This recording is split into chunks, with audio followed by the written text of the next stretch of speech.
pandemic got us into a reflective space and made us look inward to see what we can do for the world at large. As a self-expression coach, I became a catalyst for women and started Vani, a one-on-one coaching program for women on finding their voice, to speak up, to be visible. As a storyteller, I spotted there were many ordinary people amongst us leading extraordinary lives, making a difference to the world, and they needed to be heard.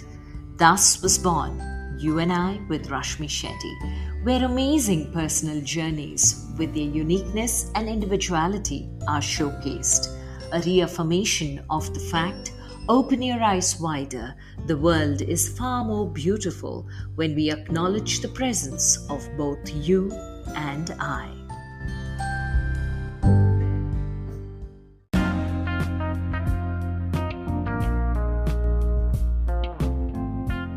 Our guest today is Dr.Neeraja Raghavan, the founder-director of Thinking Teacher that is currently engaged with teachers from schools across India, empowering them to take charge of their own growth through action research. She has a doctorate degree in chemistry from Princeton University, USA, and her last position was professor at Azim Premji University. She worked with the Azim Premji Foundation for almost 8 years, mainly in the field of science teacher education, pedagogy, and curriculum development. She has taught in several mainstream as well as alternative schools in India and has been the principal of a couple of schools. She developed an alternative middle school curriculum in science for SHIKSHA MITRA, Kolkata, a school for slum children, in 2007. She has also developed the middle school science curriculum for the school Krishnamurti Foundation India, Chennai, in March to May 2006, so as to suit their unique needs and ethos. Her research interests currently focus on teacher development through reflective practices. She has many books to her credit, and her publications include The Reflective Learner, Seeing Missed Takes in Mistakes, released in 2019, and The Reflective Teacher, along with the contributing editor Vineeta Sood. The Reflective Teacher is an attempt to capture a process of drawing out the reflective practitioner from within the in-service teacher through action research conducted by the teacher. Spread over a period of about 5 months, between August and December 2013, this work is testimony to the power of action research in drawing out the reflective practitioner from the in-service teacher, regardless of the length of experience of the teacher. Listen in as Dr. Neeraja Raghavan takes us through her journey on how her chemistry teacher not only made her love the subject, but designed the course of her life as well. Her journey from teacher to principal to teacher educator is an interesting one. The stories that continue to inspire Neeraja on the impact of action research and how the teachers who can be magical is all that she shares in this interesting conversation. Hi Neeraja, such a pleasure having you finally on You and I with Rashmi Shetty. Such a long time since I've met you, and there are very few people who are magical like you are. I would love to know what little Neeraja was like before I get to the Dr. Neeraja Raghavan that the world knows you today as. Welcome to You and I with Rashmi Shetty. Thank you for having me, Rashmi. So, there's only a small part of the world that knows Dr. Neeraja Raghavan today. Little Neeraja was a very timid, scared girl who found school to be very intimidating but the most overwhelming experience of her childhood. And I still remember, how I regarded the teacher as God, even more than parents. The teacher was for me the authority to be fully trusted in. For instance, an example I'll give you when must have been in grade 1, and they gave us homework like they do, take home. And I took the homework home, and then we are 4 sisters. We came home from school. My younger sister had not yet joined school then, so 3 of us, we came home from school, and my elder sisters went to change and eat. I just went, sat down, pulled out my box, took out the book, and I was going to start doing my homework. And we were a joint family, and I remember my aunt said, "But why are you doing this?" I said, "The teacher said I should do my homework." She said, "You can do your homework, but you should first eat." So that possibility never struck me, that I could do something which wasn't exactly what the teacher said. And another instance was when I was in grade 2, that was 1965, and that was the Indo-Pak War. And the Indo-Pak War, we had a drill. We were taught in school that every day with your books that you pack into your bag, you must bring one napkin and 2 pieces of cotton wool. And that was because there would be a siren drill. When the siren blew, you had to put the cotton into your ears and the napkin in between your lips, grip your mouth like that, and hide under the wooden desks. This was for in case there was a bomb. So we had this drill, and we had to remember to bring that napkin and the cotton every day. And little Neeraja was very particular that teacher said, "I must bring this, I must bring it." I remember that there was a big headline in the paper one day which said, "War is over." And that morning also I took the napkin from my mother and the cotton wool, and she said, "There's no need, war is over." I said, "No, until my teacher tells me, I will take it." So when I took it to school, my teacher said, "You don't have to bring it anymore, war is over." For me, war was over only then, the teacher told me. So that was little Neeraja. Wow. That means were you a brilliant student, a topper in school through and through because teacher said studies are important as I well? wasn't a topper all through, but yes, I was pretty good. I was in the top 10%. And I was one of those disgustingly good students who did what the teacher told. Teacher's pet, hated by the rest of the class? I don't think Teacher's I was pet? hated. Yeah, I was like anyone else. Some people liked me, some people didn't like me. So I was not very sociable. I was quite quiet. But I was what in today's language is known as a nerd. You know, it was books and studies which interested me a lot. I didn't do much else. Okay. Okay, so this journey from being teacher's pet, liked by some, disliked by others, Nirja progressed in class, in school. And what was your favorite subject? That's the whole story of my life. I didn't have one favorite subject until grade 9. When in my days we started chemistry only in grade 8, and I don't have any recollection of how I was taught chemistry in grade 8. But in grade 9, a teacher, she walked in to teach us chemistry. And once she left after her first class, I turned to my neighbor and said, "You know what I want to do in college? I want to do chemistry." That was the impact she had on me right from the word go.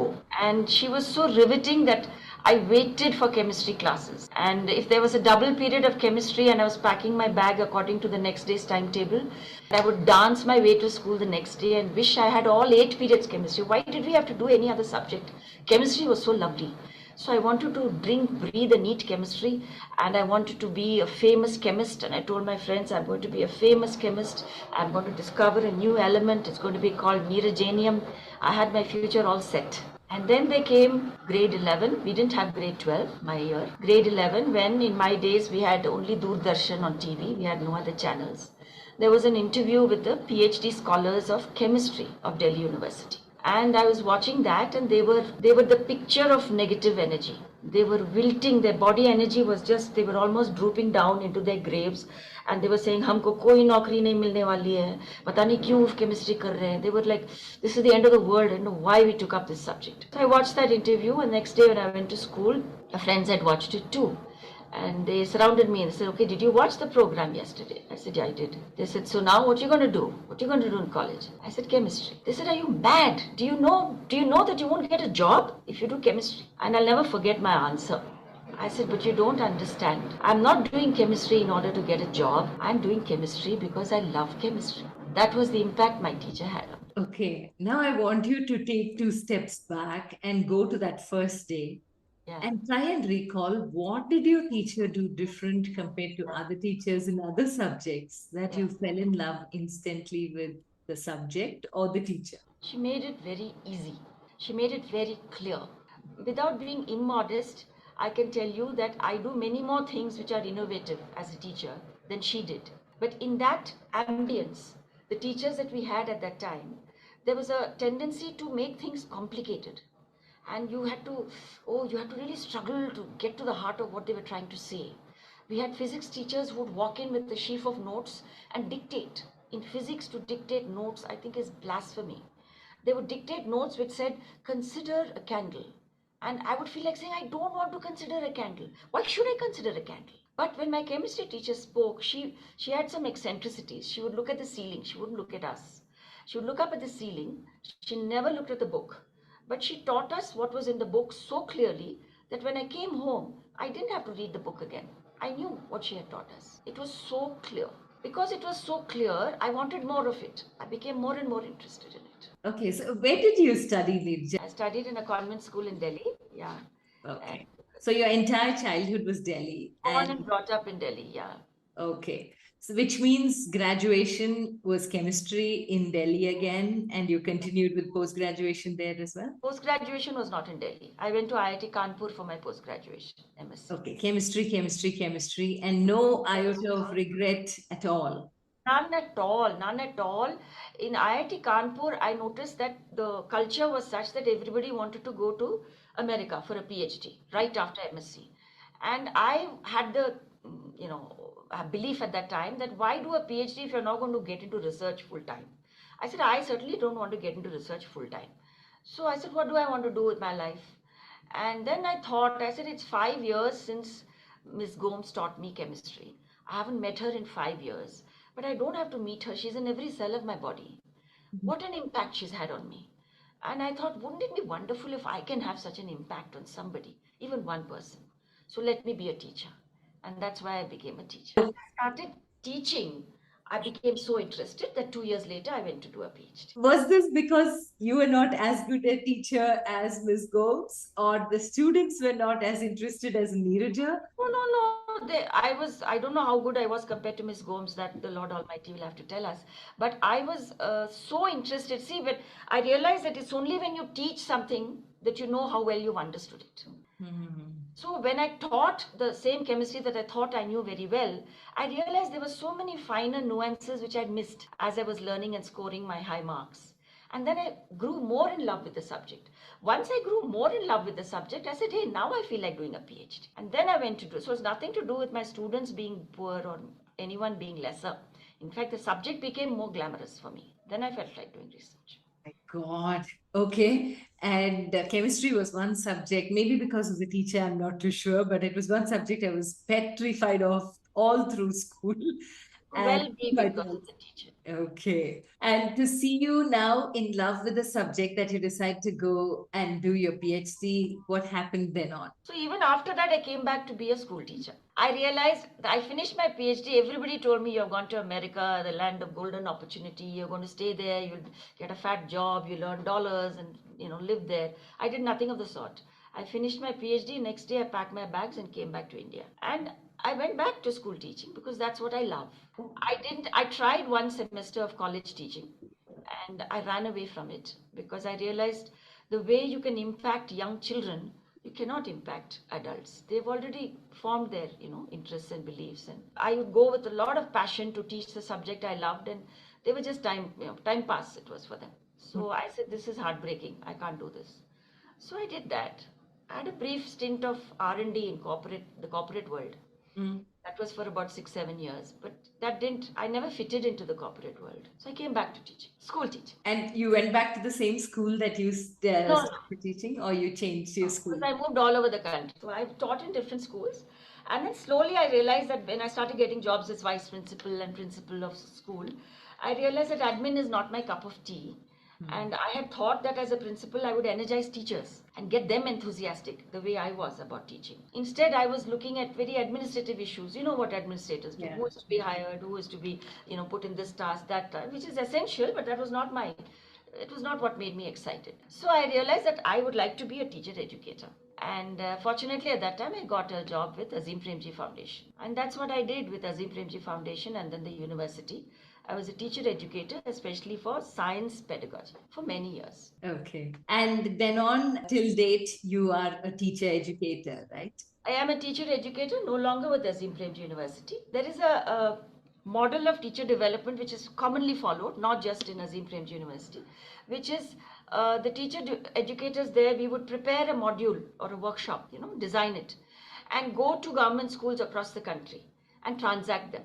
And while we designed, we seldom had inputs from the teachers who were going to receive our training as to what their needs were. Yeah. So we just went with our assumptions, sometimes correct, sometimes incorrect.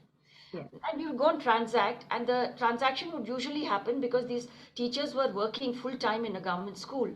Their principals would select certain teachers, not ask them, appoint them, and send them to the workshop on a holiday so that they don't miss classes. So the few holidays that a teacher had were taken away because their principal compelled them to go for this workshop. So I would feel very bad. Most of us would feel very bad. We were walking into a hall with a audience which is like captive. They have no choice in the matter. But anyway, we do what we had to do, and they would be very polite and give us nice feedback at the end of it. We would come back to Bangalore, they would go back to their schools, and that would be the end of it. I never knew whether they practiced anything or what they said was so nice in the workshop. So I felt this is not going to work, because as teachers, we tell them that they should take a child's interest into account. They should meet a child where the child is.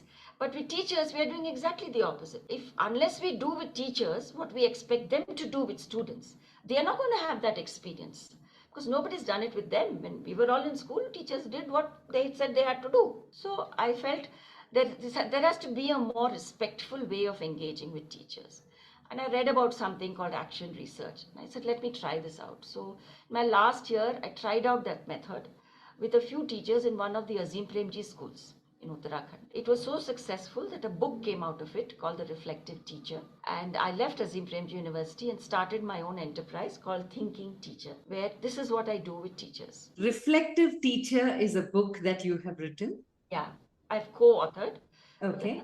Yeah. And that talks about the methodology of training teachers or Yes, your yes. experience training teachers? It tells you both. It tells you what action research is first. It describes the method of action research.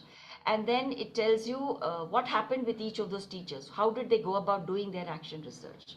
And then it analyzes in the end, what was the shift? How did they shift from before and after the action research? And it has a whole lot of bibliography, books you can dip into for that.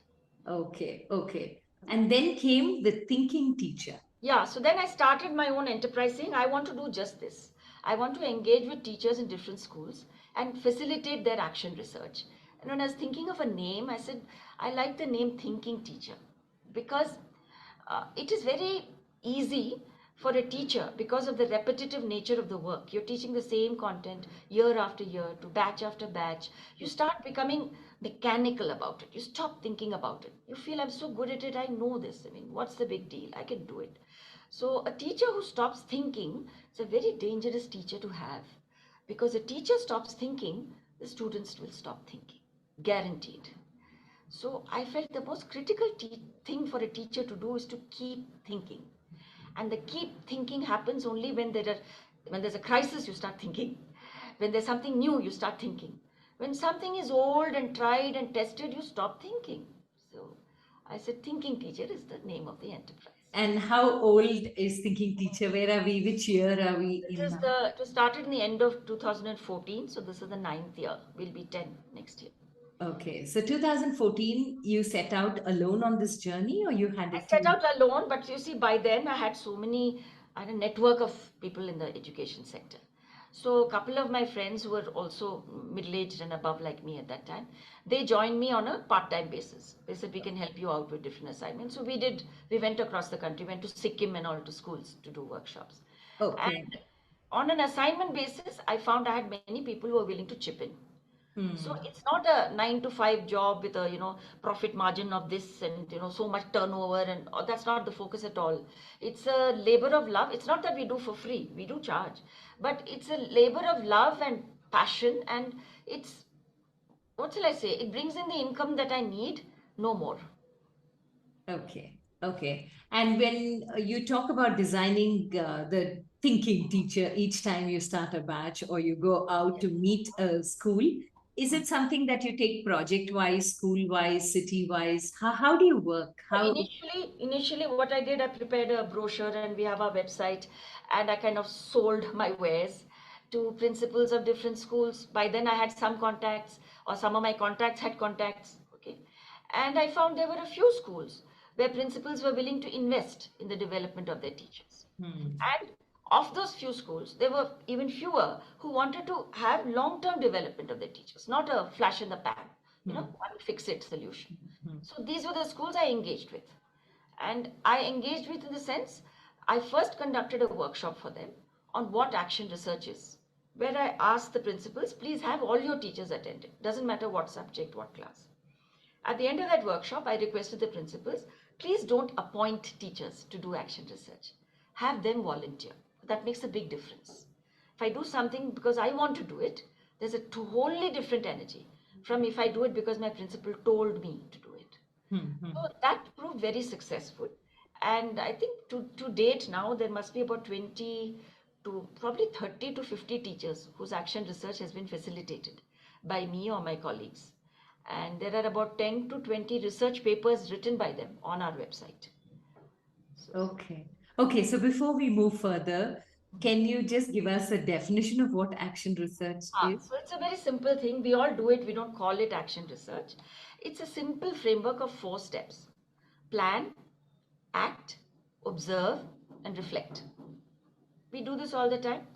So the first thing is you must have some burning issue, something that you want to solve. And then you make a plan for it. And then you act on that plan. And then as you're acting, you observe, is kya ho raha hai, theek ho raha hai ki nahi, what is happening? And then you reflect, what are my lessons on this? So with teachers, when I start a workshop and I ask them, what are your problems? They love it because teachers have lots of problems. You have to tell them, now stop, enough. So many problems they pour out. And then I say, okay, let's choose one burning issue. And that's very difficult because especially good teachers, they want to solve everything. And what's more, they think here is one expert, she's going to give us solutions. So ma'am, tell us. I tell them the first thing I want you to understand is I'm not going to give a single solution. Not because I don't want to, but because I can't. Your situation, your context, you know best. And the best solution that will work for you is one that you come up with, not me. So my job is to ask you the right questions so that you think your way through these 4 steps. And the beauty is that most of them have not only solved the problem that they set out with, but they've undergone a shift in their thinking. And that is the longer lasting impact. Because unless our thoughts change, our speech and our actions will not change. So when you only change the action, it's like applying a coat of paint over an already old coat. But when you actually change your thinking, you're scraping off the old plaster and starting afresh. That happens on its own if action research is facilitated well and done correctly. And this methodology is used with teachers from the teaching community for UKG to 12th or your Yes, 8th all standard? over. All over, UKG to 12. Yes. Okay, okay. It is a method which has been used in all fields, Rashmi. It has been used in management, it has been used in medicine, engineering, everywhere. So it's not just, but with teachers, yes, I have used it across subjects, across grades. Okay. In fact, this is something that you can take to the corporates and leadership as well, right, Neeraja? I guess, but see, the passion that I have for teaching, I don't have for corporate leadership. I Okay. won't bring in the same energy there that I do here. Okay. So, can you recall any anecdote Yeah. in your years of experience using action research where you had a teacher or a couple of them come back to you and give you the feedback which told you you can be better, you can modify, or Oh, yeah. this is where I need to be? Many.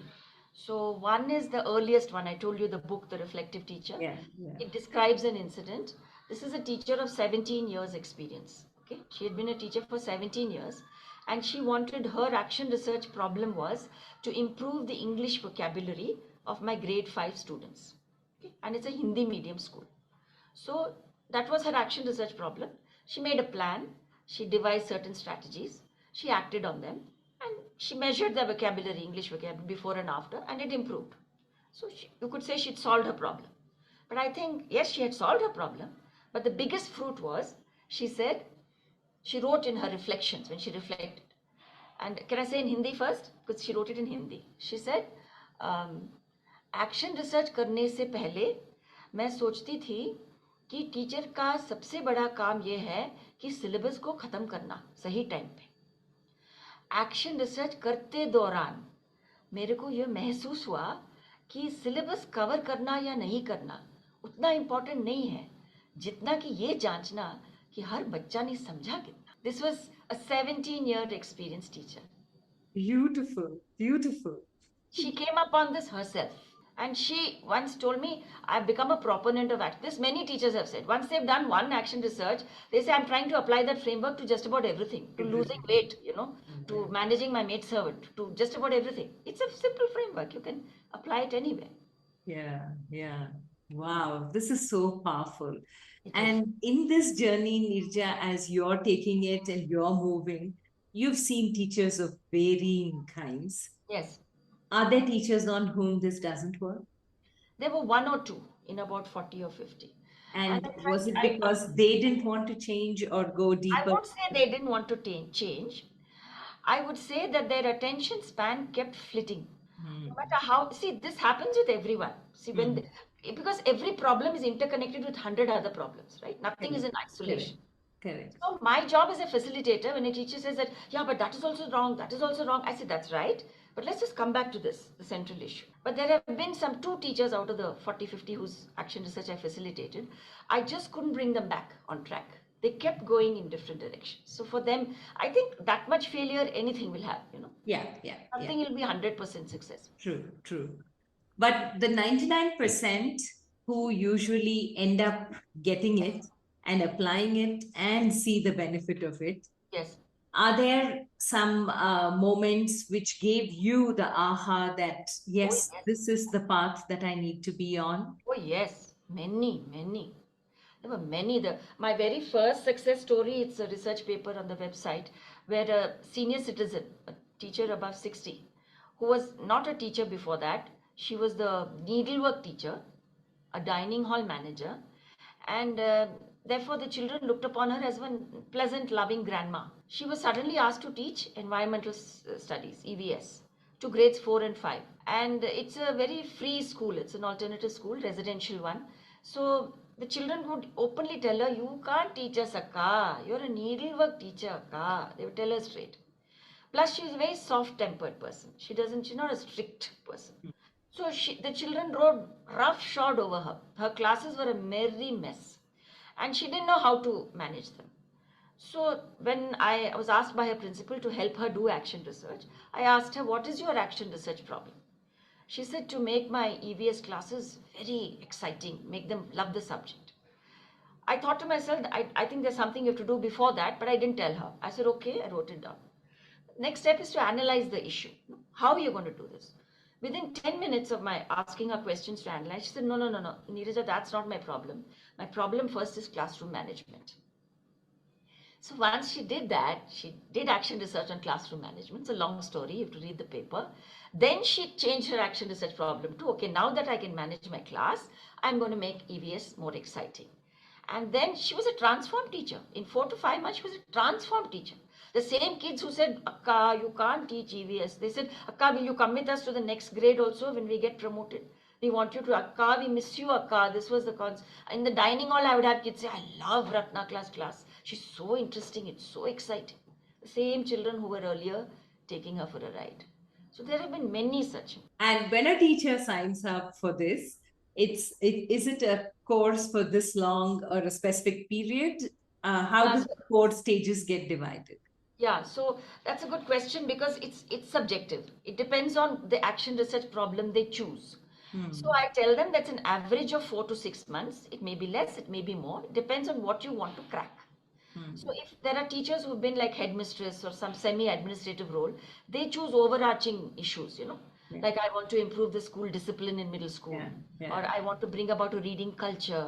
So Correct. these are not things which one person can solve. They Yeah. have to enroll other members, so that takes time. Hmm. But people like what I said, Ratna, the teacher, she had a Hmm. very localized issue with her class. She did it in 4 months. She did dramatic transformation in 4 months.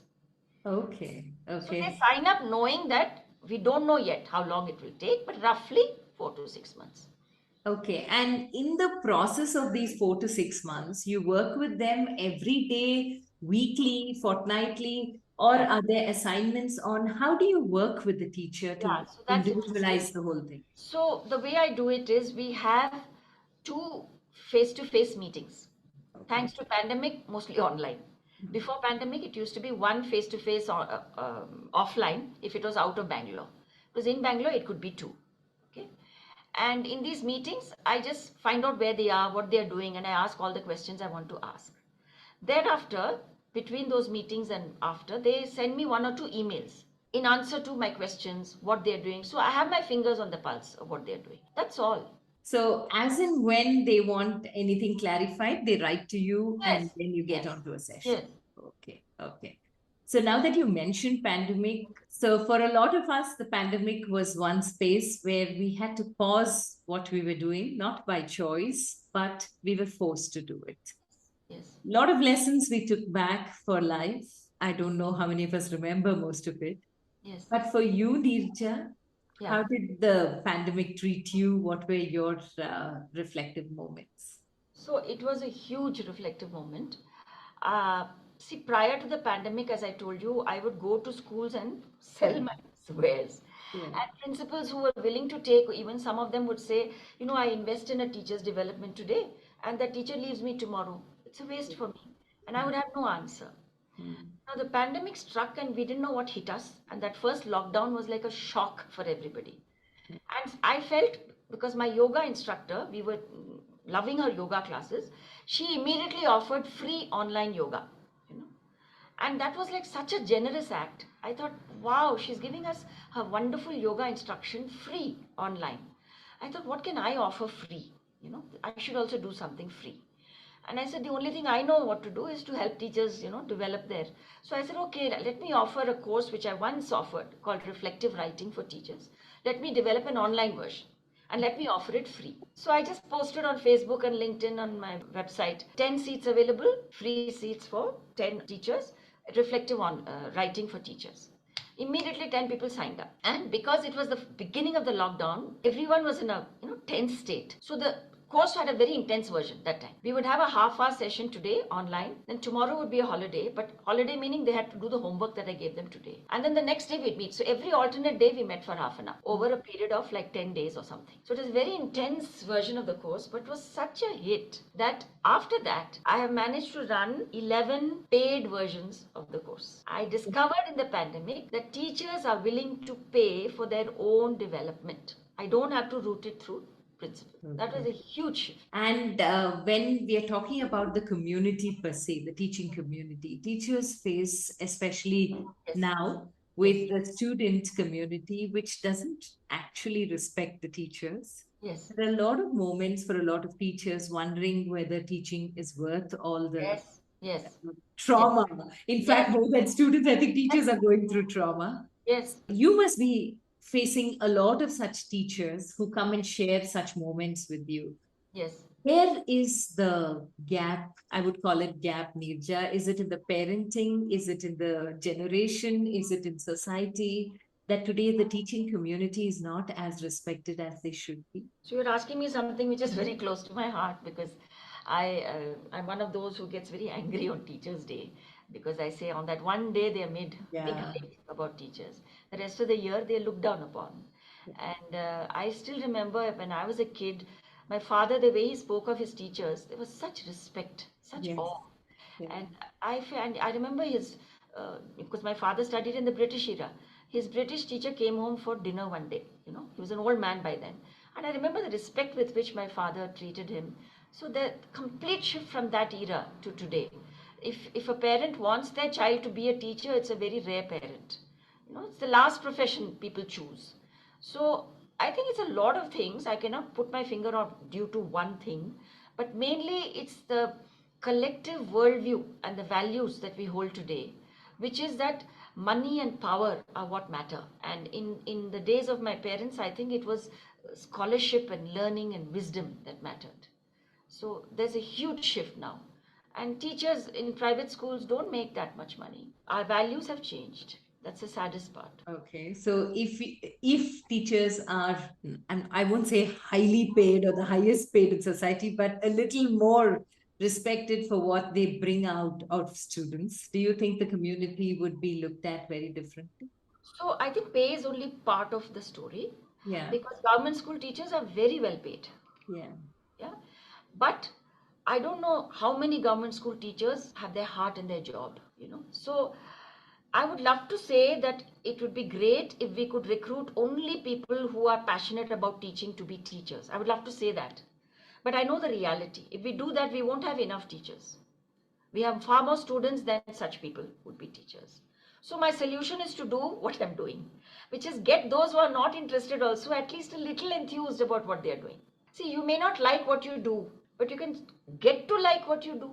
You may not do what you like, but you may slowly learn to like what you do. And maybe one day you may even love what you do. I know teachers like that. I know teachers who took it up saying, "Chalo aur kuch nahi mil raha hai, let's start." And then they just became very interested. Yeah, yeah, that's so true because I started early on teaching, and I remember when I did my graduation, my teacher who taught us Shakespeare was a teacher I really loved for the way she would quote Mm, mm, Shakespeare. mm. And later, when I got through my UGC and I started teaching my immediate juniors, when I was leaving Chennai, that's where I studied. My teachers, who had then become my colleagues, told me that when you're going to Bangalore, Rashmi, if and when you have no other choice, only then take up teaching Look at because that. The you're teachers meant told for you. something else. The teachers told you this. Yeah, I was shocked because I love teaching, and it was amazing teaching kids who were slightly younger than me. I really enjoyed that 6 months I did before we moved out of Chennai. And the fellow teachers told me, and that too from other departments also, that if you don't get anything else, only then go into teaching because Yeah. here Look at you stagnate. And it shook me because at that point I was really interested and that. enthused to be a teacher. And So, your own teachers told you this. yeah, so that's when I understood that the community is not respected, and maybe that's why they feel that that's See, not the a profession. community is not respected as part of the story. The community does not respect itself is the other part of the story. Yeah, yeah, If I hold my head high and say I'm so proud of being a teacher, life is a mirror. It reflects back at you what you hold inside you. If you go around saying, I love being a teacher, people ask my father, why did she have to do a PhD if all she's going to do is be a teacher? And my father's answer was, what's wrong with being a teacher? So that's the support I got. And I never felt I was doing anything lesser. In fact, I have written in my diary when I first became a teacher, I am so lucky. I am doing what I love and I'm even getting paid for it. yeah. That's so true. And I know you did what you loved, and you still are doing what you love, Yes. enthusing teachers in the community to do what they need to do. But are there some special moments of recognition, special moments of joy, special connects that now, when you look back and connect the dots, you smile around? Yeah, so there was one closing the loop kind of moment where, through LinkedIn and so on, one of my old students, very early in my teaching career, second year of teaching, she contacted me. She is now in Canada, married and with children. And she said, over the years, I have talked to many people about many people who taught me. And this one, that one, she mentioned names. She said, but over and over again, the one person I have constantly talked about is you. And it is because of you I took up chemistry. And it is because of you I became a chemistry teacher. Wow. So I said, okay. I told God, I said, Janam safal ho gaya, ready to come anytime. That's just what I wanted, right? That's why I became a teacher. Teacher. Wow, wow. What a tribute. Did you meet Miss Gomes, Nirja? I wanted to meet her. She was not a married lady, so her brother was living in Bangalore. In her old age, she had come down to stay with him. When I heard about it, I hunted and got her number, and I called her up.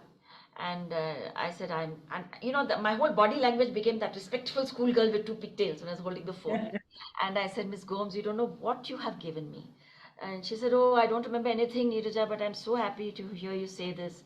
I said, I would love to come and meet you. She said, why don't you come? And she gave me her address. Then I told my sister, because we all studied with her, all of us. And my sister said, oh, I'd love to meet her too. I said, okay. So I got the card ready and I had it all ready for my sister to sign. And my sister had a lot of commitments at home. She had her in-laws staying with her, aged. She was taking care of them. So before she could find a free day, Miss Gomes left the planet. I couldn't meet. Which maybe Oh, was a good thing because I remember her in her young days with her starched sari, not a pleat out of place. And I would have felt very sad seeing her in her old age, maybe. I don't know. But I was not destined to meet. But in my heart, I meet her every day to this day. I can actually understand that feeling because it's very special when somebody you really love and Yes, adore yes. takes that position in your She heart. didn't, I don't just love and adore her. Look at how she decided my subject of my choice. She decided my career. Yeah, And yeah. such supreme confidence I had. I said, job mile ya na mile, bhaad mein jaye. This is what I want to do. I think that is what education should do. It should help you find what you love. And if you got that, you're a very lucky person. True. Okay, coming back now, the pandemic gave you a very beautiful idea of what to do with teachers, Yes, and the journaling grew. yes, But for you personally, Nirja, because the pandemic hit each one of us at yes, different levels and yes, taught us a lot, yes. what were some of your reflections in the pandemic? So, one of my reflections was that there are a lot of unnecessary things we spend our time and money on. Before the pandemic, people had told me, you can't go out that often, you can't use this, you can't use that, you can't go grocery shopping to the mall, you have to order things at home. I just said, what hell that life must be. But I realized that a lot of this was not only possible, it made life very much easier. So, to simplify one's life was one of the big lessons that the pandemic taught me. It also taught me that when you're in a noisy space, you think you've addressed a lot of your issues. But the pandemic made you sit by yourself and you faced your inner noise. And then you realized the illusion that you had solved a lot of them because they surfaced. There was nothing else to occupy your attention. They surfaced. So I realized that a forced isolation is actually good because it helps you meet your inner enemies, your dragons. That's very good. It also taught me to be a little more compassionate to the have nots because I could see that if it was tough for me, how much tougher it must be for those who are, they don't have a monthly income, they have a daily income, if at all. So it taught me some, I hope I'm still having that, but it taught me at that time. I was more concerned about the maidservants during that period than before or after. Yeah, yeah, true. Beautiful. And as we come to the conclusion of this conversation, Yeah. three life lessons that you'd like to leave us with. So, three life lessons. One thing I would like to do every day is to learn something new every day because that keeps me young. So, never stop learning is my first life lesson. The second thing is to sit and thank for something or the other every day because gratitude pushes away all that anger and resentment and hurt. It does it by itself. So, be thankful for something every day. That's the second life lesson. And the third is to declutter inner and outer every day. Get rid of something, some baggage outside and inside. Practical formula in place. Life is beautiful, Nirja, definitely. And moving on, does the thinking teacher change direction, move forward? Where does she go? Does she have her goal set for So the next steps in I the don't have journey? goal set. I keep getting interesting assignments. The latest assignment is very interesting, which is to develop thinking skills in diverse children, people of children of special abilities, so dyslexics and those on the autism spectrum. So I'm not a special educator. So I did do a design a program along with my friend Padmini called Ask a Thinker, which was to meant to draw out curiosity and thinking in children of the primary school age. And we did it successfully for a term, and then the pandemic hit. So Hmm. then we couldn't continue. Then there is a CEO of a company in Chennai who was himself diagnosed as dyslexic when he was 10. And he now runs an organization called D-Learners, which is meant to help diverse learners across the country. So he invited me to design the same program now for diverse learners. Okay. So I do have a pilot going on right as we speak, but the pilot is based on my knowledge as of today.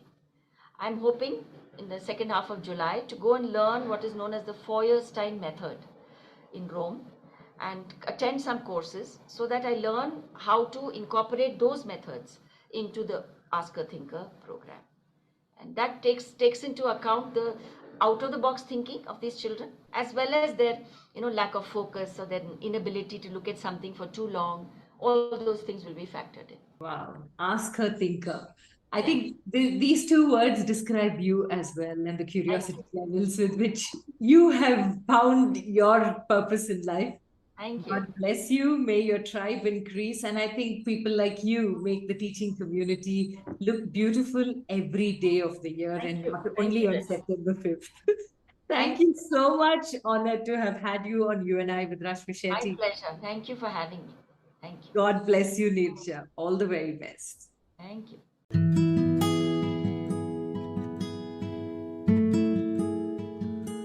With that, we come to the end of this weekly quest of You and I with Rashmi Shetty.